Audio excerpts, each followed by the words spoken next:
বন্ধুরা, ফাইনালি কিন্তু আমার রান্নাটা একদম রেডি হয়ে গেছে। আমার ছেলে খেয়ে নিয়েছে, হাজবেন্ড খেয়ে নিয়েছে, বলছে অনেকটা ভালো হয়েছে, খুব খুব মজা হয়েছে। তারা তো খেয়ে একদম প্রশংসায় পঞ্চমুখ। আর এই যে মাথাটা কিন্তু একদম আস্তা রয়েছে, মাথাটা আর ভাঙ্গা যাচ্ছিল না যেহেতু কাতল মাছের মাথা। আর তো অন্য অন্য কাটাগুলো একদম গুড়ি গুড়ি হয়ে গেছে, কিন্তু দেখতে যেরকম লোভনীয় হয়েছে, খেতে কিন্তু দারুণ হয়েছে।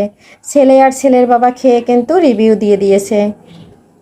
তবে রেসিপিটা যদি ভালো লেগে যায়, একবার দেখে ট্রাই করে নিতে পারেন। স্কিপ করবেন না বন্ধুরা, একটা লাইক দিয়ে দেখে নেবেন। নমস্কার বন্ধুরা, সবাই কেমন আছেন? আমি পাপড়ি কিচেন থেকে চলে আসলাম একটা নতুন রেসিপি নিয়ে। এখানে নিয়েছি বড় সাইজের একটা কাতল মাছের মাথা। মাছটায় 3 কেজির মতো ওয়েট আছে, আমার শ্বশুরবাড়ির থেকে আনছে। তবে আস্তা মাথাটা দেখাতে পারি নাই, শাশুড়ি মা কেটে ফেলছে। আর কেটে রাখা মাথাটাই দেখাচ্ছি, বিশাল বড়। আর একদম পুরো গামলাটা ভরে গেছে। আর এটা দিয়ে কিন্তু আজকে আলুর ঝোল রান্না হবে। আলু কিন্তু আমার ছেলের ভীষণ প্রিয়। আলু আমি কেটে ধুয়ে খুব সুন্দর করে পরিষ্কার করে নিয়েছি। প্রথমে আমি মাছের মাথাটা হলুদ লবণ দিয়ে মেখে ভেজে নেব। এটা হলুদ লবণ মেখে ভেজে নিয়ে তারপরে আলুটা ভেজে নিয়ে রান্না করব। তবে বন্ধুরা সাথে থাকুন, দেখতে থাকুন। বন্ধুরা, অফ ক্যামেরায় কিন্তু হলুদ আর লবণটা দিয়ে দিয়েছি। আর এখন আমি মাথাটায় খুব সুন্দর করে মাখিয়ে নিয়েছি। আর এদিকে কিন্তু কড়াইতে তেল দিয়ে দিয়েছি। কড়াইয়ের তেলটা একদম গরম হয়ে গেছে। তবে মাথাটা একটু ভালো করে মাখিয়ে নিলাম। মাথাটা মাখিয়ে আগে দিয়ে দিয়েছি। খুব ভালো করে কড়া করে ভেজে নেব, তারপরে রান্না করব। কড়া করে ভেজে নিলে রান্না করলে খুব ভালো লাগে। এক এক করে মাছটা মেখে সম্পূর্ণ দিয়ে দিয়েছি। বন্ধুরা, এই যে মাছটা উল্টে পাল্টে দিচ্ছি। আর একটা পাশ কিন্তু মাথাটা ভাজা হয়ে গেছে। আমি আরও একটা পাশ উল্টে দিয়ে খুব সুন্দর করে ভেজে নেব। মাছটা যত ভালো করে ভাজবো তত কিন্তু ভালো লাগবে খেতে।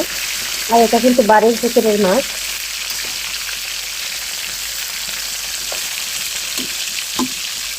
বন্ধুরা, মাছের মাথাটা একদম লাল করে ভাজা হয়ে গেছে। আর অফ ক্যামেরা আলুটা দিয়ে দিয়েছি। মাছের মাথাটাও অফ ক্যামেরা উঠিয়ে নিয়েছি। এখন আলুটা ভেজে নেবে, মশলা কষিয়ে রান্না করে নেবে। আলুটা ভেজে নিলে খুব তাড়াতাড়ি রান্না করা যাবে।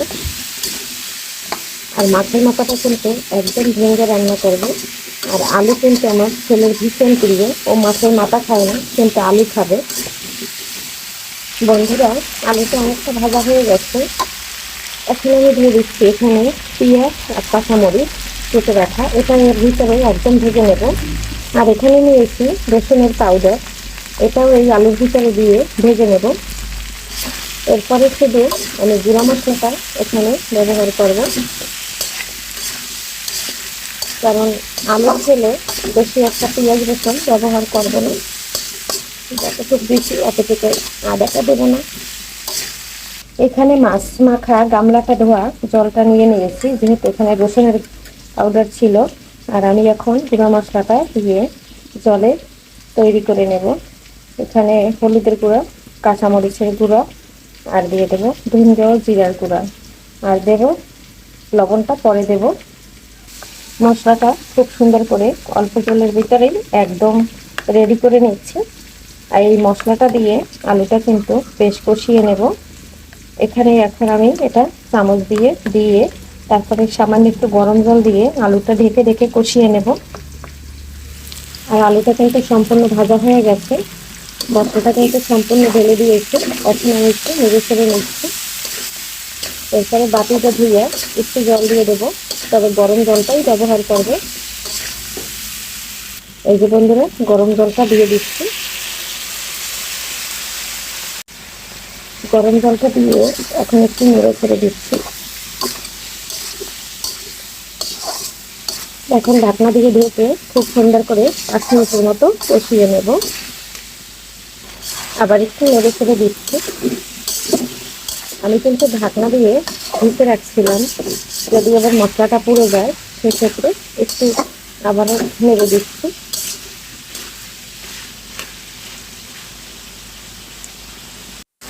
বন্ধুরা, জলটা কিন্তু সম্পূর্ণ শুকিয়ে গেছে। আর এদিকে আমার কষানো হয়ে গেছে। আমি আর 1 মিনিটের মতো নেড়ে ছেড়ে গরম জল দিয়ে দেবো। আর আলুটা সিদ্ধ হয়ে গেছে, কারণ এখন কিন্তু মোটামুটি আলুও সিদ্ধ হয়ে গেছে। আর এদিকে আমার মশলা দিয়ে কষানো হয়ে গেছে। এই পর্যায়ে দিয়ে দেবো লবণ। আলুটা একটু ঝোল ঝোল রান্না করব, লবণটা সেক্ষেত্রে পরিমাণ মতনই দিয়েছি। এখন আমি নেড়ে চেড়ে মিশিয়ে দিচ্ছি। এখন আমি জলটা দিয়ে হাই হিটে রান্না করে নেব 10 মিনিট, একদম জালটা বাড়িয়ে। এখানে আমি গরম জলটা ব্যবহার করছি। বন্ধুরা, গরম জল দিলে তরকারির স্বাদ কিন্তু অনেক বেড়ে যায়। জলটা দিয়ে দিয়েছি, এখন একটু নেড়ে ছেড়ে দিচ্ছি। এই পর্যায়ে মাছের মাথাটাও দিয়ে দেব, যেহেতু মাথাটার মাঝখান থেকে আমি ফেলে দিই, তাহলে সেক্ষেত্রে একটু জাল লাগবে। বন্ধুরা, একটু নেড়ে ছেড়ে দিচ্ছি, আর ঝোলটা কিন্তু আমার একদম কমে আসছে। এখন আমি তেল পুরি দেব, মানে ফোড়ন দিয়ে দেব।